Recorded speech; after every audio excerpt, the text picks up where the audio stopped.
Okay, maayong hapon sa tanan or magandang hapon sa lahat.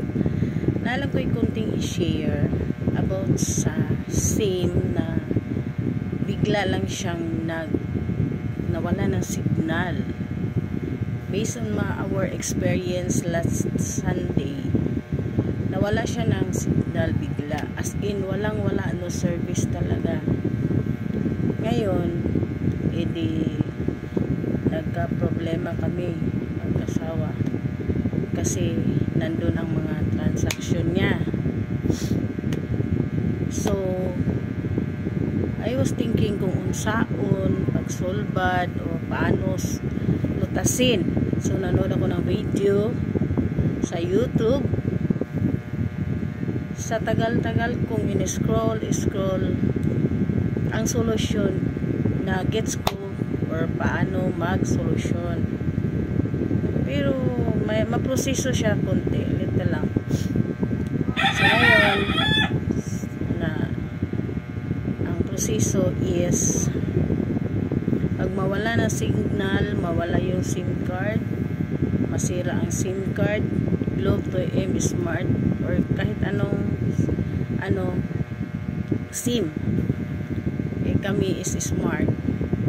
So pumunta kami sa Smart Telecommunication, ganun, last night. Tinanong ko doon kung maibalik ba. Yes, maibalik nila, but may gagawin sila sa SIM mo, postpaid tawag, or sa other terms ng nagbablog nito, replacement. Ayun, ginawa namin.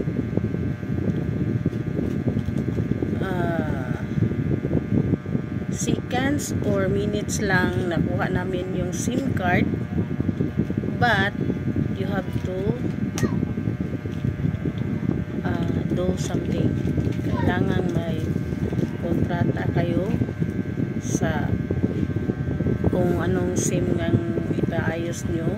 Bilis lang siya, diba? Mga minutes or minutes pag walang pela yung kasi kagabi sa amin minutes lang. So ngayon nag-process kami sa Smart is to valid ID lang kasi nasa sa amin naman yung SIM. Hindi ko na tinanong kung pumamala, anong dadalhin or anything, basta yung sa amin is to valid ID lang. Ayun. Ngayon nag-fill up kami, nag-signing kami contract. Within 3 months lang siya naka-postpaid. Kaya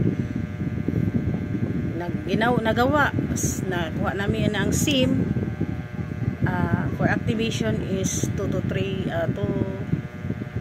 to 2 days lang ang activation.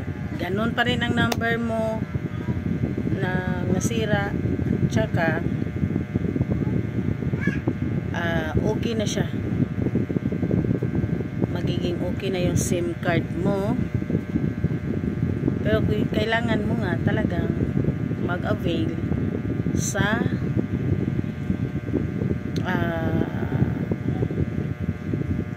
postpaid or basta plan, ganon. Okay, so within 3 months kami nag-attempt sa sa plan, then pwede na siyang ibalik sa prepaid. Ganon, nabalik ang SIM card, ganon ang SIM, ganon ang number niya. At sa mga na napanood ko, thank you sa inyo na i-vlog nyo. At sa lahat na manood din dito, sana may makukuha din kayo. Bye!